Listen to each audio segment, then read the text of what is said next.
I got a little bit more done in the shop today. Got some kitty litter down. I still gotta put my old 12 valve Cummins on that stand. Did some kitty litter on the stuff that was still wet and scraped up some of this gunk that builds up on the floor. I don't know what you would call it. I think it's like oil-soaked dirt. You know, you have to like scrape it off the concrete to get it off. And when it gets too thick, when I move like the engine stands around or a creeper, you can see how like you have to push the wheels through it and stuff. Makes it a pain in the butt. So once the kitty litter is all done absorbing the oil, then I put it in the drum here.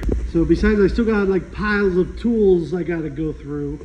Like unbelievable amount of tools I gotta go through and organize. And I don't even want to imagine like how hard it's gonna be to get the workbench cleaned back off. Because I still have a lot of tools I was organizing that I got from my grandfather's toolbox, trying to put complete sets together and everything before it became like a bomb here. See, all these tools I have out was out of my tool bag, which I kept with me like on the road and stuff. So pretty much all these are Craftsman tools and stuff I have. A little bit of random stuff from my cousin, from his tool bag, and some from that toolbox. So like in my tool bag, I had all the sockets on the snap set things.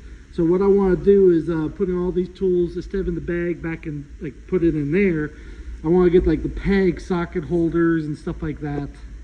So all these tools are going to stay in the shop from now on. Now I do gotta there's a lot of tools I don't have I'm borrowing from my dad, like a Whizzy Gizzy, which is like an angle grinder. I have his torque wrench, angle air ratchet, and a few things, his air gun.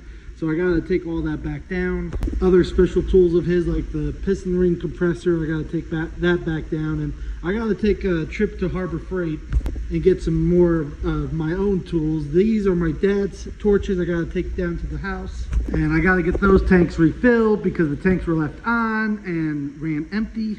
I wanna put that MIG welder on one of these carts. I believe the one over there, the older one from my grandfather. Or maybe I'll go out and get an actual welder cart. And yeah, I still need the tank and regulator for that, to use that.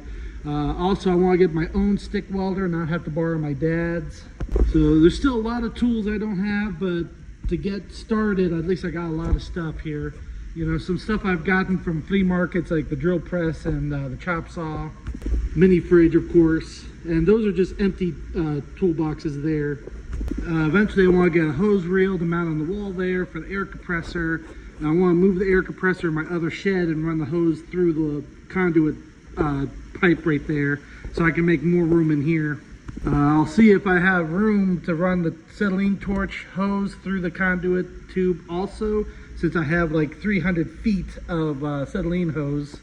So I could pretty much just put a reel right there on the wall or hang it up and stuff instead of having it on the cart. Also would like to get one of those like drop light rails to hang off the roof. And I definitely want to get a waste oil burner to mount up there in the corner.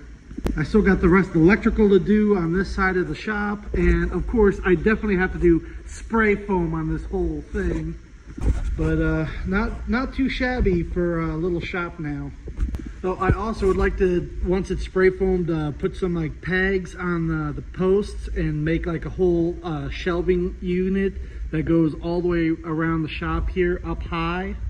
So like I can hang up, like throw up like rims and tires and stuff like that. But it's time to pack up for tonight. I got work in the morning.